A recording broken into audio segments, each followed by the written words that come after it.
আমার ওয়েলকাম পেজটা হচ্ছে আম, এখনো কাজ করতেছে আমার পার্টনার আর কি, তো ওইটা মার্চ করলেই হয়ে যাবে। ওয়েলকাম পেজে হচ্ছে বাম পাশের দিকে আমার যে এই ওয়েবসাইটের নামটা থাকবে, একটা নাম আছে, তো ওই নামটা থাকবে আর ওই এটা লোগোটা থাকবে। আর ডান পাশে হচ্ছে লগ ইন আর রেজিস্টারের অপশন থাকবে। এটা একদম বেসিক, এখনো এটা একদম বেসিক করে আমার ইউআই কিছুই ঠিক হয় নাই। আর হচ্ছে এখান থেকে লগ ইন করা যাবে। প্রথমে টিচার লগ ইন করি।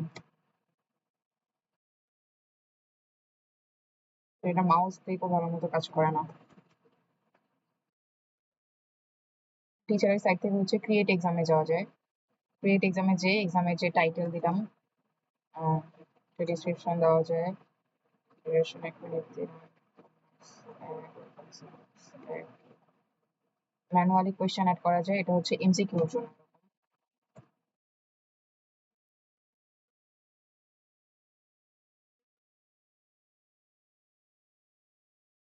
এবার এটা আমি অ্যাড করে এটা হচ্ছে আমি পাবলিশ এক্সাম দিলাম। তাহলে পাবলিশ হয়ে গেল এক্সামটা। এখন আমি যদি মাই এক্সামসে আসি, মানে আমার যে টিচারের যতগুলো এক্সাম আছে, তো এর মধ্যে হচ্ছে এগুলো আমি আগে দিয়েছিলাম, মাত্র যেটা অ্যাড করলাম এটা হচ্ছে এটা লাস্টেরটা।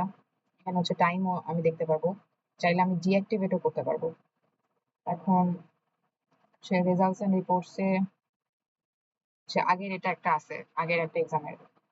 এখন আমি যদি টিচারের সাইড থেকে এটুকুই করা যায়। আর ক্রিয়েট এক্সামে হচ্ছে টিচারের সাইড থেকে ইয়া করা যায়।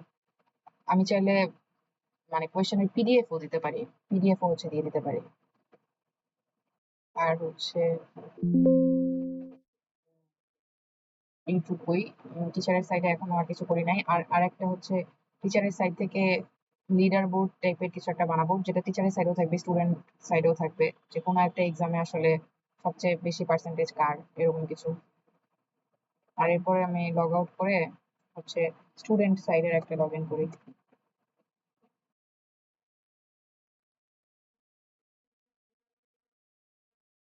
স্টুডেন্ট সাইডের এই ড্যাশবোর্ডটাও আমার পার্টনার কাজ করা শেষ ওর, ওইটা জাস্ট মার্চ করা লাগবে, আমরা এখনো মার্চ করি নাই, গিটে আপ দেওয়া লাগবে।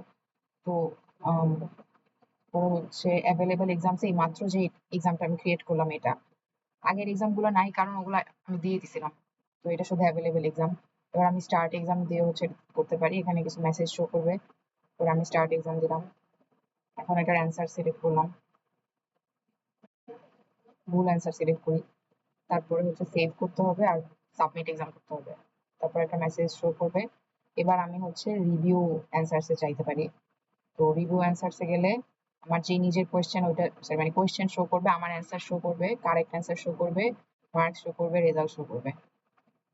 আচ্ছা, এখানেও আমার হচ্ছে পার্সেন্টেজ শো করার একটা অপশন রাখবো আর কি।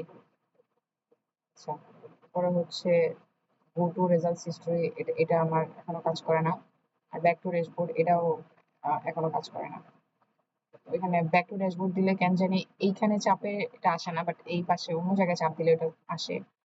আর হচ্ছে মাই রেজাল্টসে যে হচ্ছে আমার সবগুলো রেজাল্ট দেখতে পারি। এখানে পার্সেন্টেজটা অ্যাড করা আছে। এখানে গ্রেডও অ্যাড করবো ভাবছি। আম, তারপরে হচ্ছে মাই রেজাল্টস, মাই রেজাল্টস তো দেখে না। এবার হচ্ছে আমার এই জায়গাটা ভালো করে নাই এখনো, ইউআই এর অবস্থা খুবই খারাপ স্যার। আর হচ্ছে আস্ক কোয়েশ্চেন, কোয়েশ্চেন আস্ক করা যায়, কিছু একটা আস্ক করলাম, কোয়েশ্চেনের টপিক, আর এখানে হচ্ছে আস্ক করলাম, এবার সাবমিট কোয়েশ্চেন দিলাম, সাবমিট কোয়েশ্চেন দিলে ওকে। এবার হচ্ছে ব্যাক টু ড্যাশবোর্ড বা লগ আউট। এবার আমি আবার টিচারের সাইট থেকে যদি লগ ইন করি,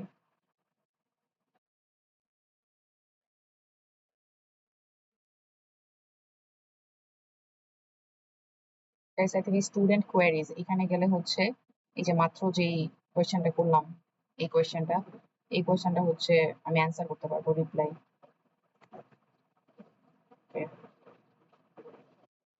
আচ্ছা, এখানে হচ্ছে আম, এখানেও একটা ফিচার হচ্ছে অ্যাড করার, মনে হয় করা দরকার।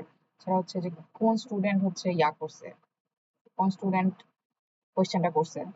তো সেটা করতে নিছিলাম, পারি নাই এখনো। আচ্ছা, আর হচ্ছে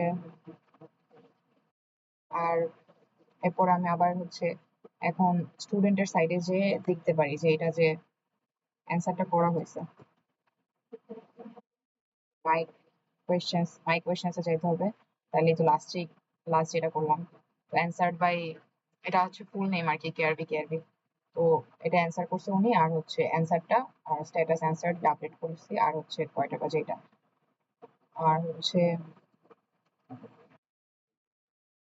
স্যার এখন পর্যন্ত এতটুকুই, আর কিছু এখনো করি নাই। আচ্ছা।